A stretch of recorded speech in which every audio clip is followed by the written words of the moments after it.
Hi అండి. ఇప్పుడు మనం పల్లి కొబ్బరి చట్నీ చేసుకుందామండి. పల్లి పచ్చడికి పల్లీలు, పచ్చిమిర్చి, ఎండుమిర్చి, జీలకర్ర, వెల్లుల్లిపాయలు, శనగపప్పు, కొబ్బరి చెక్క తీసుకుందాం.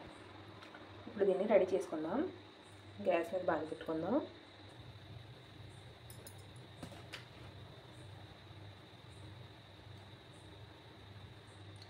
ఆయిల్ హీట్ ఎక్కిందండి. ఇప్పుడు పల్లీలు వేసుకుందాం.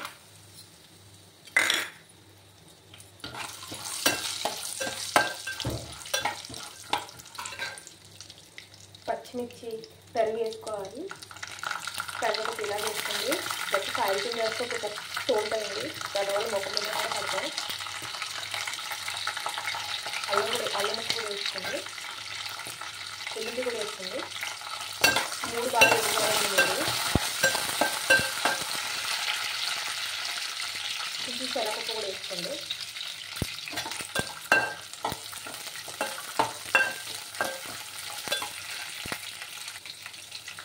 బాగా వేగిన తర్వాత జీలకర్ర వేసుకోవాలి.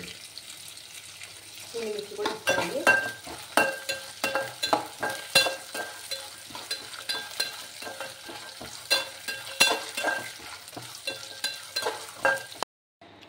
కొబ్బరి ముక్కలు కడుక్కుని శుభ్రంగా పెట్టుకోవాలి. ముందుగా కొబ్బరి ముక్కలు మిక్సీ బౌల్ వేసుకుని మిక్సీ పట్టాలి. మెత్తగా పేస్ట్ అయిపోయింది కదండి.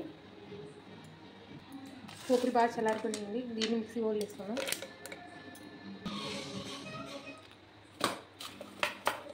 మనం సిద్ధం చేసుకున్న చింతపండు, బెల్లం, ఉప్పు కూడా వేసుకుందాం.